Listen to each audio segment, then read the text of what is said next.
The sky above Earth was blue and calm, but inside the large silver ship, everything was quiet and serious. The ship came from the planet Telvana, home of peaceful and proud beings with tall bodies, bright eyes, and long memories. Inside the ship, Lady Vora sat with perfect posture, dressed in glowing blue robes, her head held high. Lady Vora was not just anyone. She was a noblewoman, the daughter of a council leader, trained in art, music, science, and diplomacy. She had visited many planets before, but today was different. This was her first visit to Earth, the strange and noisy home of humans. Report. Vora, said the voice of her advisor from the screen. I am ready, she replied. Though her voice was calm, her heart was not. She had read many things about Earth. Some said humans were wild. Some said they were smart. Others said they were emotional, creative, and dangerous all at once. She took a deep breath as the ship landed gently in a quiet valley near a human research base. The doors opened with a soft sound. The sunlight was warm. The air was rich with new smells, grass, flowers, and something strange she couldn't name. A group of humans stood in front of her. They looked small to her, but full of energy. One of them stepped forward, a man in a brown suit. Welcome to Earth, Lady Vora, he said with a kind smile. I'm Captain Miro. It's an honor. Lady Vora nodded. Thank you, Captain. I come in peace and hope to learn. Captain Miro smiled. We've prepared a program for your stay. You'll experience human life for 7 days. A local guide will help you. Just then, a young boy stepped forward. He was around 15 years old, with short black hair, big curious eyes, and a backpack full of gadgets. This is Rico, the captain said. He will be your guide. Lady Vora looked at the boy. He was not tall. He was not wearing any uniform. He even had a smudge of grease on his cheek. She blinked. A child asked softly. Rico laughed. Not a child. I know Earth better than anyone. I'll show you the real stuff. Lady Vora raised an eyebrow. Very well, she said, though inside she was unsure. They entered a small transport vehicle. Rico talked a lot about traffic. Cartoons, fast food, and space rockets. Lady Vora listened, trying to understand. Everything on Earth seemed fast and loud. After a short ride, they arrived at Rico's home. It was not a palace, not even a high-tech lab. It was a simple house with a garden full of flowers and a barking dog. Inside, things were even more surprising. The table was messy. Shoes were near the couch. Cat was sleeping on a book. This is where we start, Rico said proudly. Lady Vora looked around. This is very different from Telvana, she whispered. That evening, Rico's mother served them dinner spicy. Noodles, fried vegetables, and something called ice cream. Lady Vora looked at the food. The plate was full. The smells were sharp. On Telvana, meals were small and delicate. This was Big Dot. She picked up the noodles with chopsticks, unsure how to use them. They slipped. She tried again. They slipped. Again, Rico showed her like this. Here, try. Lady Vora frowned, but tried once more. The noodles lifted, but dropped halfway to her mouth. She sighed and said quietly, Too big for me, but I'll try. Rico smiled. That's the spirit. Later, Rico gave her a tour of the house, showed her his room. It had posters of space robots, shelves full of books and tools scattered everywhere. You live here? She asked, surprised. Yeah, it's messy, but it's mine, he said.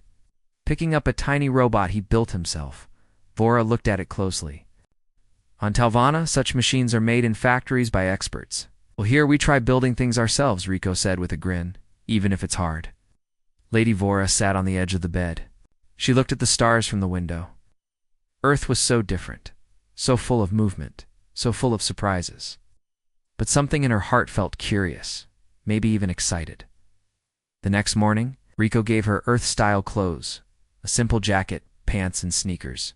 These are not royal robes, she said, holding them up. Nope, but you'll blend in, Rico replied, and you can move freely. Earth's clothes are made for adventure. She changed and looked at herself in the mirror. She looked strange, but also free. Rico led her to the bus station. The street was full of people walking, biking, talking, buying things from carts. Music played from a speaker nearby. A child laughed as bubbles floated into the air. Vora watched everything with wide eyes. The bus came. She stepped on. It was crowded. She had to stand. The bus shook as it moved. "Humans are brave," she said. "They live in so much noise." Rico nodded. "And we call it life." At the end of the day, Lady Vora sat on a park bench, tired. But amazed, she looked at the trees, the sky, the humans passing by. Some were smiling, some were running, some were singing. They were all so full of energy, of feeling, of trying. For the first time, she smiled softly. "This world is, too big for me," she whispered again. "But I will try." Lady Vora had only spent one day on Earth, but her mind was already full. Everything was new. Everything was loud. Everything moved so fast. On her home planet Telvanna, life was quiet, slow, and full of order. But here, on Earth, life was wildlike. A spinning wheel that never stopped. Her official guide, Rico, was the opposite of what she expected. She thought a guide would be serious, calm, and dressed in a uniform. But Rico wore jeans, a hoodie with a rocket picture, and always had a big smile on his face. That morning, Vora stepped out of the guest room and found Rico waiting with 2 bags and a map in his hand. "Good morning, Lady Vora," he said cheerfully. "Ready for a real Earth adventure?" She looked at the bags. "What is inside?" "Snacks, water, tools. You never know what we'll need." Vora raised an eyebrow. "On Telvanna, we plan everything before leaving. Well, on Earth, sometimes you just go," he said, grinning. They started walking down the street. Sun was warm. A few birds flew above them. People walked by, smiling or talking on small glowing screens. Vora looked around, trying to understand. "Why did they all walk so quickly?" she asked. "Because they're late," Rico replied. "Humans are always a little late." Soon they reached a large park. Inside it, children were playing, dogs were running, and a few people were painting under the trees. "This is the Central Park," Rico said. "It's my favorite place. I come here to think." Lady Vora looked around. On her planet, green areas were kept inside glass domes. Trees were not open to wind, and grass was not for walking. But here, people sat on the ground, laughed loudly, and even rolled in the grass. "Your people are very free," she said. "Yeah," Rico nodded. "Sometimes too free." They sat under a tree. Rico opened one of the bags and handed her a bottle of water. It had a twist cap. Vora tried to open it but couldn't. Rico chuckled. "Here, let me." She watched closely as he turned the cap with one hand and handed it back. "Simple things seem hard for me, if you're learning." Rico said, "That's what matters." After a short rest, Rico stood up. "Let's go to the city center. That's where things get really interesting." They walked to the train station. The train was large and fast. People entered quickly, some holding coffee, others wearing earphones. Vora followed Rico and held a pole as the train began to move. It moved fast. Too fast. She almost lost her balance. "Whoa," Rico said, steadying her. "You okay?" "I am. Not used to this kind of movement. You'll get the hang of it." Earth transport is like riding a dragon with wheels. Vora smiled for the first time that morning. Their comparisons are strange, but colorful. After 15 minutes, they arrived at the city center. Giant buildings reached up into the sky. Cars zoomed by. Big screens showed videos, news, and weather. "This is Metro Zone 4, Rico explained, where humans show off their inventions, ideas, and big dreams. Vora walked slowly, taking everything in. She saw robots serving food. She saw children programming, flying toys. She saw an artist painting with light instead of paint. A small robot rolled toward her and said in a happy voice, "Welcome, visitor. Try a free chocolate sample?" Vora stepped back. "It talks," Rico laughed. Everything talks here, even the vending machines. She looked at the chocolate and picked a piece. It melted quickly on her tongue. It is sweet. Very sweet. Too sweet? No, just surprising. They entered a science museum. Inside, holograms floated in the air. One showed a map of the solar system. Another showed the history of space travel. Boris stopped at a display of human spacecraft. These ships are so small, she said. They were the first ones, Rico said proudly. Humans used them to leave Earth and go to the moon. She stared at a photo of 3 humans standing on gray dust with Earth in the background. You were not ready, she said softly. But you still went. Yeah, that's what humans do. Even when things are too big, we try. Those words stayed in her mind. After the museum, they visited a food stand on the street. The cook flipped something round and brown on a hot plate. This is a burger, Rico said. One of Earth's most famous foods. Lady Vora took a bite. It was warm, juicy, and full of flavor she didn't know how to name. It's messy. Yup, but that's the fun. The sun rose slowly over the city. Light touched the tall buildings, the busy roads, and the green trees. Birds chirped outside Rico's window. Inside the house, Lady Vora stood quietly, watching a small plant move in the morning breeze. This planet is always full of sound, she whispered.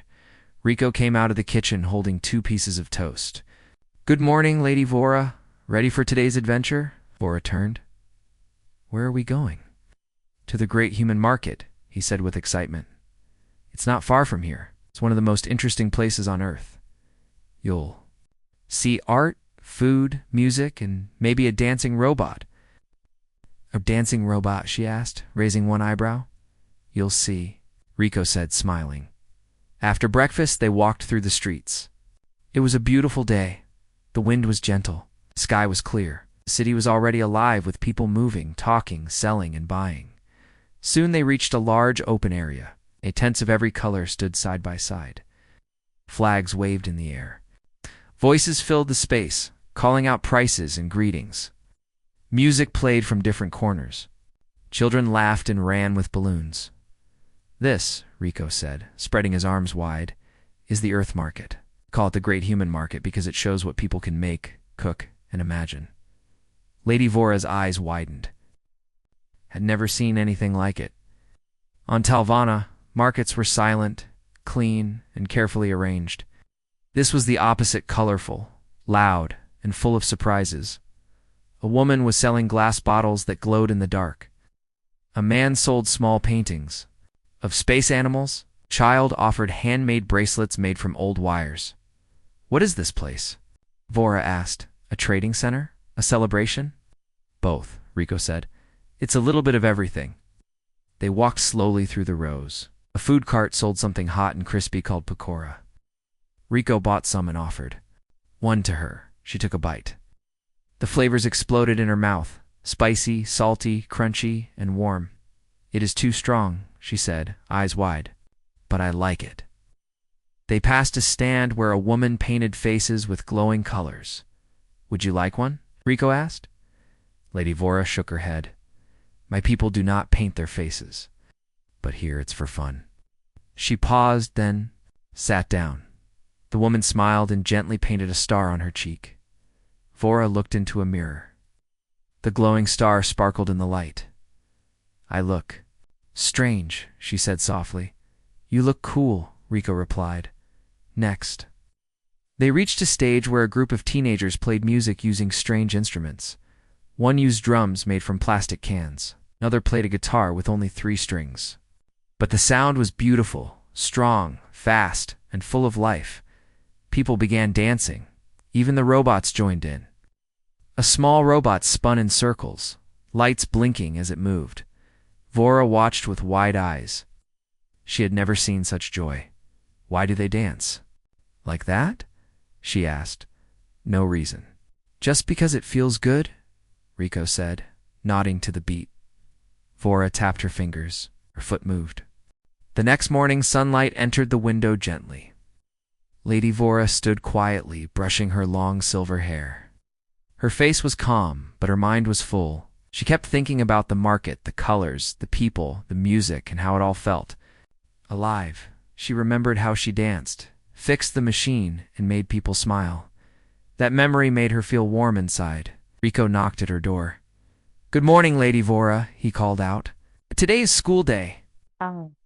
She opened the door slowly. "School?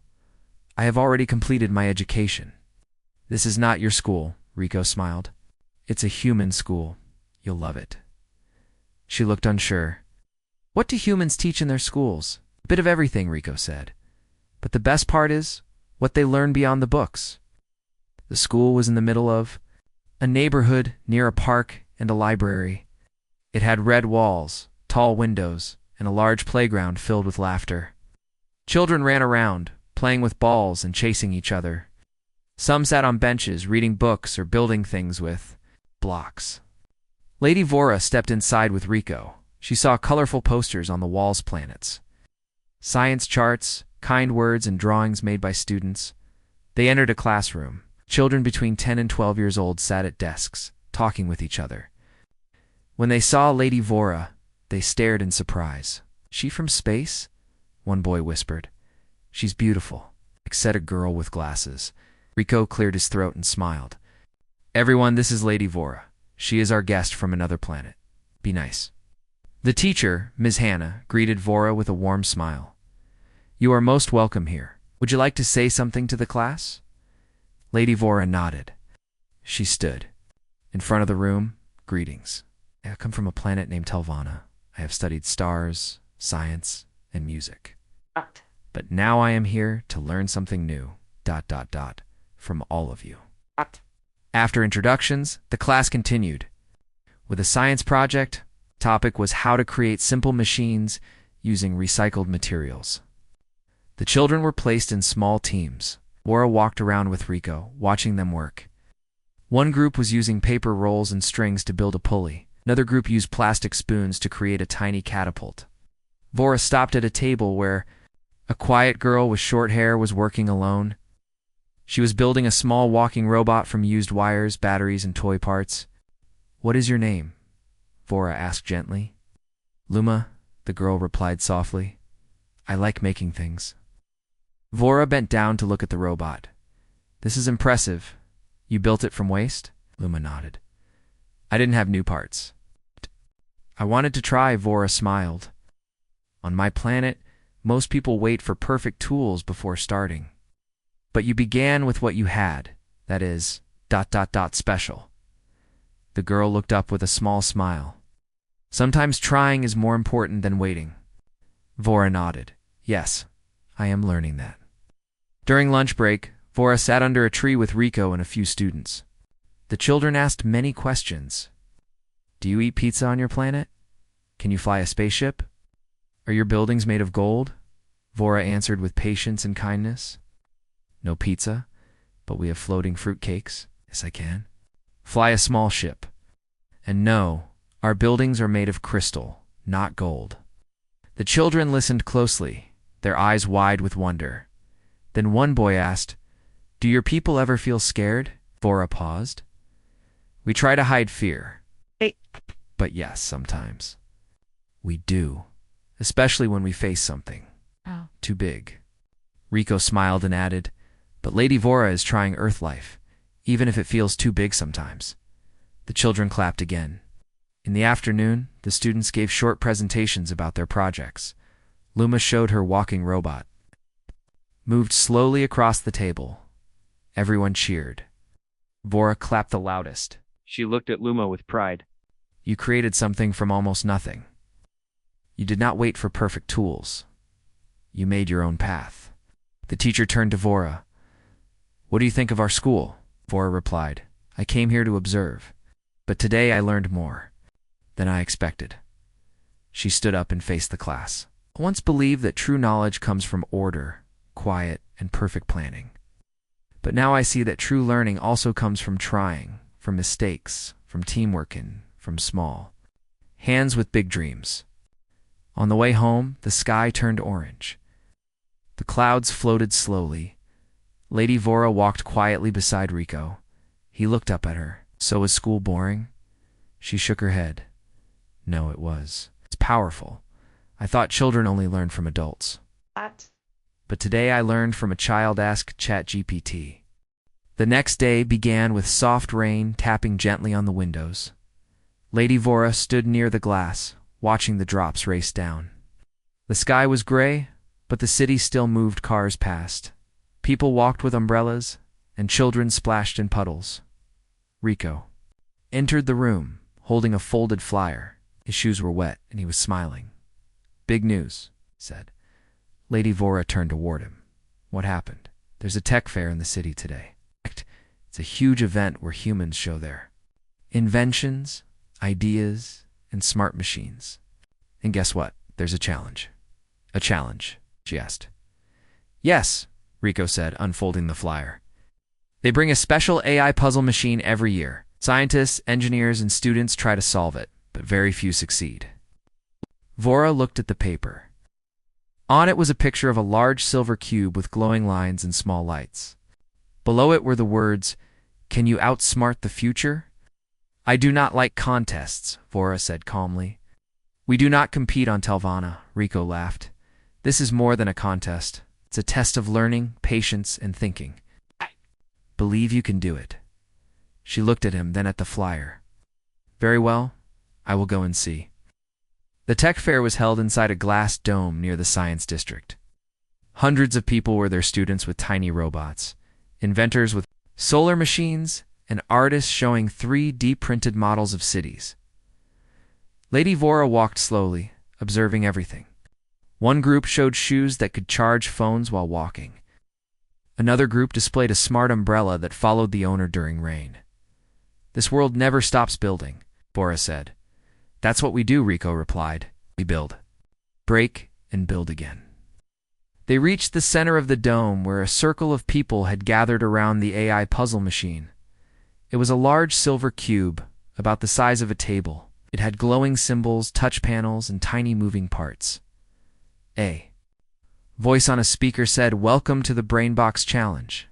Solve the puzzle, and the machine will open. So far, no one has cracked it today." One man tried, touched the panel, followed the light, and turned the cube's pieces. A loud beep came from the machine. A red light flashed.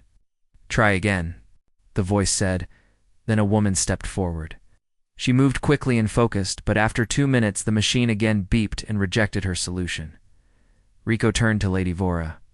"Your turn." She hesitated. "This machine is designed for human thinking." "I am different." "Exactly," Rico said. "Maybe different is what it needs." Lady Vora took a breath and stepped forward. The crowd grew quiet. She placed her hand gently on the cube. It lit up. A soft voice came from inside the machine. "Welcome, new user. Begin." Symbols, flash, circles, squares, waves, stars. A glowing path appeared, then vanished. Tiny shapes moved across the surface. Vora studied the patterns. She did not rush. Her eyes followed the flow of light, not just the direction. Humans watched. Closely, some whispered, "She's not from Earth. Maybe she can solve it. She's too slow." But Rico said nothing, just smiled and waited. Vora touched the first panel.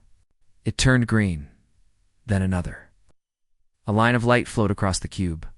She paused, then changed direction. The cube made a soft hum. Slowly, she began to understand. "This is not just logic," she whispered. "It reacts to emotion, to calm, to balance." She closed her eyes and placed her fingers on 3 different points. The cube glowed. Symbols aligned. Lights moved together like stars forming a map. A soft sound came, ding. The cube clicked and opened slowly like a flower. Inside was a small sphere glowing with soft blue light. The crowd gasped. The voice on the speaker said, "Puzzle solved." "Well done." People clapped. A few even cheered. Scientists stepped forward to ask questions, but Lady Vora stepped back. She walked toward Rico, her face quiet, but her eyes shining. "You did it," Rico said, amazed. "You solved the puzzle?" "I listened to it," she replied. "Not with my ears, but with my mind." Later, the tech fair organizers gave her a small medal with the words "Wise Thinker" written on it. Vora held the medal in her hand. I did not plan to win anything. Rico looked at her. But you did something special. You helped people see things in a new way. She thought for a moment, then said, Back home, we teach our children that silence brings answers. But here I've learned that trying even and noise can also bring truth. As they walked home under the setting sun, Rico looked up at her. You've already done so much here, Lady Vora. What will you do next? She looked at the medal again, then at the sky. I don't know yet. But for the first time, Earth doesn't feel too big. It feels open. Rico nodded. That's how home should feel. And as they walked into the golden light, Lady Vora smiled softly, peacefully ready for whatever came next. The next morning, Lady Vora woke up early. The city was still quiet. Soft light entered through the window. She sat by the table, holding the small silver medal she had won at the tech fair. It felt warm in her hand, not because of its metal, but because of what it meant. She had come to Earth only as a visitor, a noble from Telvanna, a quiet observer. But now she had solved a human challenge. She had helped a vendor, danced in a market, and learned from children. She had begun to feel something she had never expected, a connection to this strange, noisy planet. Just then, the communication device on the table blinked. A voice came through. It was calm and clear. Lady Vora, this is the High Council of Telvanna. We request your report. She stood up straight and answered, I am ready. A floating screen appeared. The council members sat in their long silver robes. Behind them were the tall white towers of the Telvannan capital. You have been on Earth for 6 days, one of them said. Have you completed your learning? Yes, she replied. I have learned more than I expected. Do humans respect our knowledge? Another asked. They do. But more than that, they teach us through living, not just speaking. There was a pause. Then the main counselor spoke. We have another request. The Earth leaders have asked for a permanent ambassador. Someone who can live on Earth and help both sides understand each other. Vora listened silently. We want to offer you that role, the counselor said. But it means one thing: you must give up your noble title. Vora's breath stopped for a moment. You will no longer be called lady. You will be Vora, the ambassador, equal to humans, not above them. This is the Earth way. Vora looked down at the medal in her hand. She remembered Rico's smile, Luma's robot, the busy market, the kind teacher, and the dancing robot. I understand, she said. You have 1 day to decide, the counselor replied. Your ship leaves tomorrow. The screen faded. Silence filled the room. Later that morning, Vora sat outside on the porch. The air was fresh. Rico brought 2 cups of tea and sat beside her. You're quiet today, he said. She looked at the cup, then at the sky. I must make a choice. What kind of choice? She took a deep breath. My people want me to return, but the Earth leaders want me to stay. As a bridge between both worlds. Rico's eyes widened. That's amazing. One condition, she said. I must give up my noble name. Rico looked confused. Why is that hard? Because it's who I was on Telvanna. Being a noble means respect.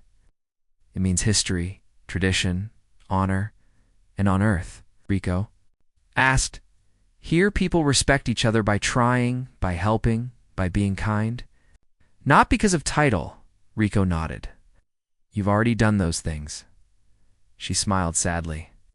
Yes, but leaving behind my title feels like leaving behind part of myself. He looked at her gently. Sometimes to find something new, we have to let go of something old. She looked into the distance. I came here thinking Earth was too big for me. Now I wonder, ... maybe it's just the right size. That afternoon, Vora visited the small school one last time. Luma ran up to her, holding a small gift wrapped in blue paper. It's for you, Luma said. I made it myself. Vora opened it carefully. Inside was a tiny silver star, made from old wires and painted gently with white. It's a star, Luma said, but also a bridge. Vora blinked slowly. Thank you, Luma. This means more than words. Before sunset, she and Rico stood on the hill near the river. The wind moved through the trees. The city lights began to glow in the distance. This is where I made my decision, Vora said softly. Rico looked at her, hopeful. I will stay, she said. Not as Lady Vora, but simply as Vora. Rico smiled wide. That's the best news I've ever heard. She smiled too. I thought I would feel smaller without my title. But now I feel ... lighter, free. You'll be a great ambassador, he said. You already are. Vora took out her noble ring and placed it inside, a small wooden box. She buried it near the roots of a tree on the hill. This part of me stays here, safe. But now, a new part of me begins. That night, she wrote a message to the Telvannan Council. I accept the role of ambassador, return not as noble, but as learner and teacher. Earth has shown me something rare, how to grow, without forgetting who we were. My name is now Vora. That is enough, she sent the message. Then she stood at the window, looking at the stars above. For the first time in her life, she didn't feel like a guest. She felt like part of something new. The world was still too big. But now she was. Big enough to try? 1 week had passed since Vora made her choice. She was no longer Lady Vora of Telvanna. Now she was simply Vora, the first alien ambassador living among humans. The nameplate on her small Earth office read, Ambassador Vora, Unity. Between worlds, her new home was a small building in the middle of the city. It wasn't made of shining metal or floating glass like Telvanna's towers. It was made of brick and wood. It had open windows, green plants, and laughter coming from the street below. But to Vora, it felt more real than any palace she had. Ever known, every morning Vora walked to her office with a soft smile. People now recognized her, some waved. Others greeted her kindly. Children pointed at her and whispered, That's the alien who eats pakoras? Even the old vendor from the tech fair came by one day to say, Thanks again. Your fix saved my stand, he said, placing a small flower pot on her desk. You helped me. Now it's my turn. The pot held a tiny yellow flower. It had no name. She knew, but it bloomed brightly under Earth's sunlight. One day, Earth's local council held a meeting. Leaders from different parts of the city sat in a circle. Vora was invited to join. A young woman named Mari, who represented local schools, stood up and said, I believe we must open more learning centers for aliens and humans together. We can teach both sides. Vora nodded. On Telvanna, we often kept learning separate. But here I've seen something better, sharing. When you share, you grow faster. Another man, an elder scientist named Tao, added, But some people still don't trust aliens. What if we are too different? Vora looked around the room. She spoke calmly. Yes, we are different, but inside, we ask the same questions. Want peace. We want friendship. We want a better future. Isn't that enough to start with? There was silence. Then Tao smiled. Right, we can start there. The next day, Vora helped Rico set up a new community event, the Unity Festival. It was planned to celebrate the friendship between humans and aliens. People from many worlds were invited, Rico said. We'll need food, music, games, and science booths, Vora added. And we'll need story corners, too. Stories help people understand one another. They worked hard for many days. Posters were made, decorations were hung, volunteers came to help. Even Luma brought her robot to clean up the park. On the day of the festival, the city park was full of color and joy. Alien families came with their own traditions. Humans brought dishes from different countries. Music from different worlds played side by side. There were dancers in glowing suits and drummers from the mountains. Vora stood on a small stage in the center. She looked out at the crowd. Her heart was full. She began to speak. When I first came to Earth, I was scared. Everything felt big and loud. I thought I did not belong, but I stayed.